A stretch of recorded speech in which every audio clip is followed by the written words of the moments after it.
Now, we start with some breaking news about me. Now, this is really important.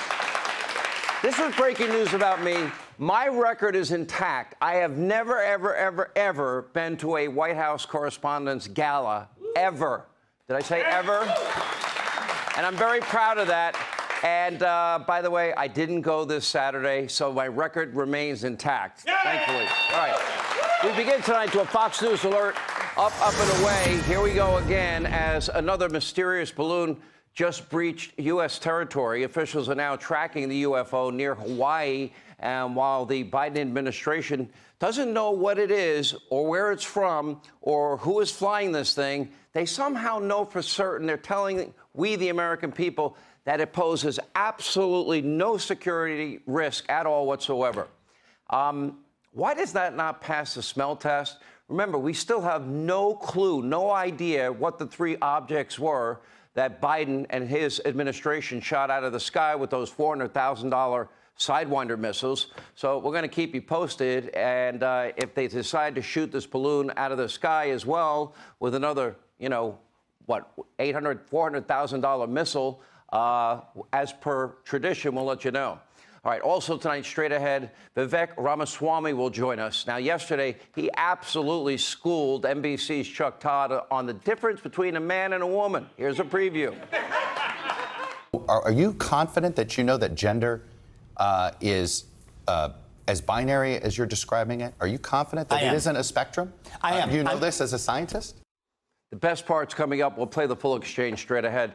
And by the way, terrible economic news as Biden's banking crisis now rages on. This is the second largest bank collapse in American history. Now, remember in March, he assured every American that this was not a banking issue. And just like he said, inflation was transitory. He gets everything wrong.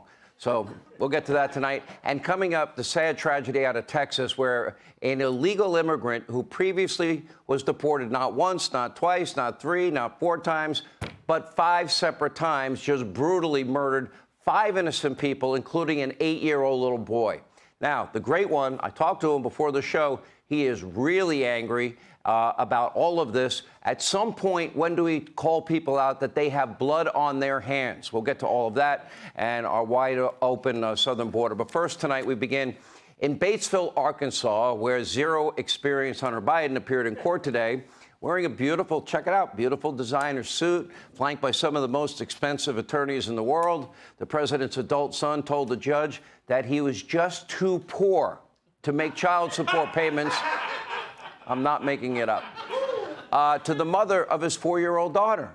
Now, according to Hunter's attorney, the millions that he made from Russia and China and Ukraine and all these other countries, apparently, they're claiming, are long gone. We'd like to get an answer. How much money did the Biden family syndicate make in China, Russia, Ukraine, Kazakhstan, and all these other places? We know that some rich donor friend of his bailed him out with a $2.8 million tax bill. Apparently, his $100,000 Porsche has been repossessed, and it is unclear if he's still paying rent on that $20,000 a month Malibu mansion. Now, this celebrity lawyer from Hollywood that paid off his tax bill also bought him a new car. It's great to have friends in high places, isn't it?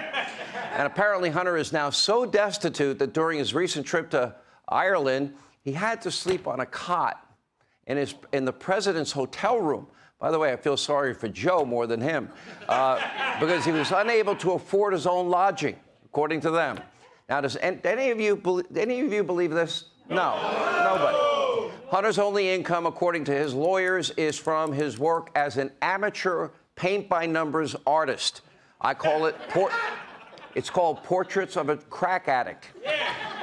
But Hunter is unable or unwilling to put a value on the art, even though his, quote, masterpieces were reportedly selling for anywhere between $75,000 and $500,000 a piece. We don't know who's buying them.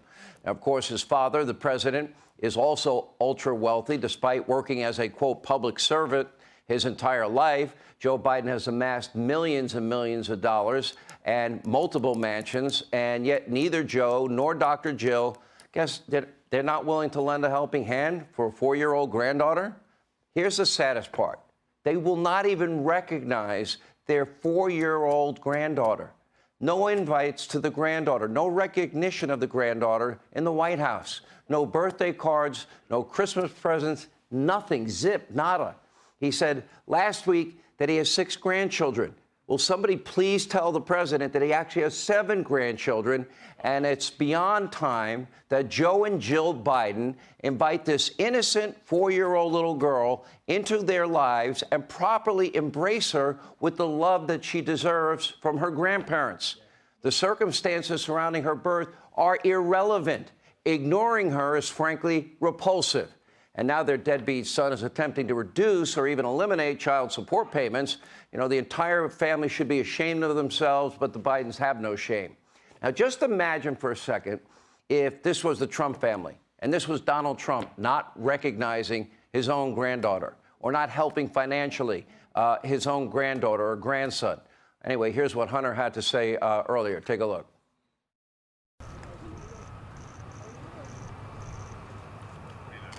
Hunter, is your dad doing a disservice for not recognizing his grandchild?